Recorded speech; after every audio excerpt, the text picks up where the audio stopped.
Amen. Sa mapagpalang gabi po muli sa ating lahat. Purihin ang Panginoon. Salamat sa panahon ngayon na tumila na at wala na po yung ulan.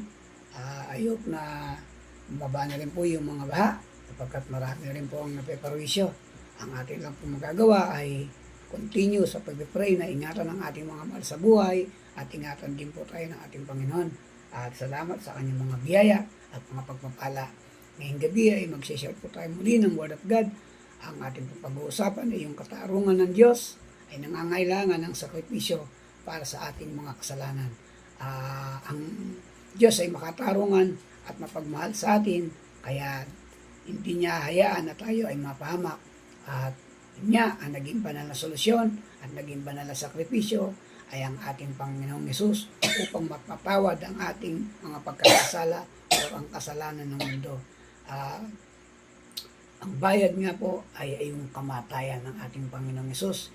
Lahat po ay hiwalay sa Diyos, kaya naging sakripisyo ay ang ating Panginoong Hesus. Diba? Siya po ang naging banal na solusyon para sa pagpapatawad ng kasalanan ng sanlibutan. Sinabi nga po sa Hebreo 9:27, nakatakda sa tao ang minsanang mamatay pagkatapos ay ang paghukom. At sinabi rin sa Hebreo 9:28, gayon din naman si Kristo ay minsang namatay, inihandog upang pawiin ang mga kasalanan ng mga tao. Sinabi rin sa unang Juan 29, tingnan ninyo ang kordero ng Diyos na nag-aalis ng kasalanan ng sanlibutan. Po, ang kordero ng Diyos na nag-aalis ng kasalanan ng sanlibutan ay ang ating Panginoong Hesus.